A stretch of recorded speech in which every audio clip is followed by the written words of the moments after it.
helps you, and you can see how quick it is to bring up the thumbnail. You can see the thumbnails. The main success there has been a approximate 95% reduction of disc fractures. We're looking at impact of orthopedics. Welcome everyone, and in this edition we focus on RB Fracture, a fracture detection tool from Danish company Radiobotics. This is an AI application and computer-aided detection software aiming to assist healthcare professionals in reviewing trauma skeletal X-rays. And the intended users for these applications are healthcare professionals that are reviewing these cases in different clinical settings, including emergency care doctors, radiologists, and reporting radiographers.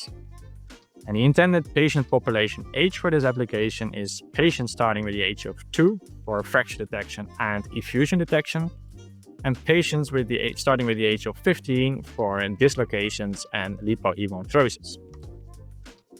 And today we welcome Ben Madden from University Hospitals of Northamptonshire.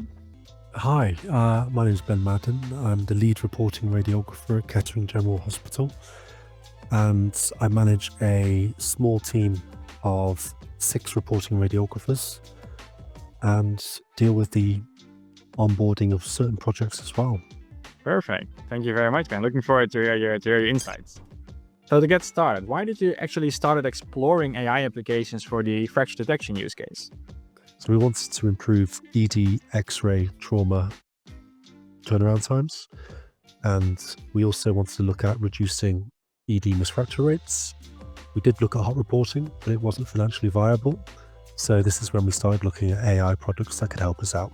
And also what we see currently, so we see already more than, I think, 5-6 applications out there on also Health AI Register on fracture detection. How did you select RB Fracture? So what were the key decisions in that? There was a few trusts that already had RB on board. We got good feedback from that. Also very good about funding a trial with us to have a look and prove its accuracy. And also, I'd like to hear your experiences also in really using this product in clinical practice. Yeah, absolutely. So here we see a lumbar spine X-ray, an AP projection and a lateral projection. We then, when RB analyzes these images, it will bring back a summary report, which we can see here. And if there's a positive finding on the summary report, it will then give you a secondary capture of the image in question, and it will draw a bounding box around that area it wants you to look at in more detail. Whenever it's a dashed box, then it's less sure. If it's a solid box, then it's more confident of that. So this then draws your attention to L3 transverse process, which we can see there's a fracture. We bring it up on the AP. We can see there's a fracture through that transverse process. It has missed the fracture of the transverse process of L2, but when you start looking at L3, it's very easy then to see the L2 fracture as well. So this helps you, and you can see how quick it is to bring up the thumbnail. You can see the thumbnails there, and you can see it's got a big red dot on it, which draws your attention to it, that you need to look harder.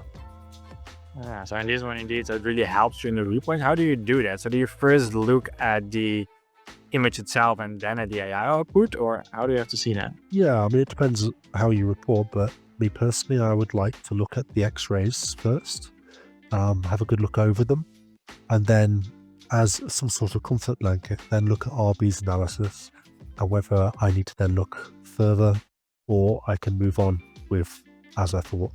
I have a negative case here where we can see that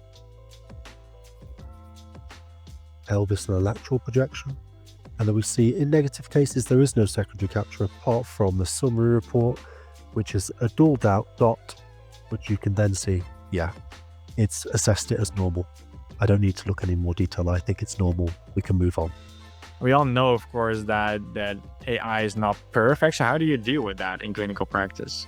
In this case, it's if it misses a fracture, and they always have a solution, be it short or medium term, to work on to improve that accuracy. And there's things we can do as well, especially if it's projectional or exposure wise or something like that. But obviously the lateral hip is a very significant area.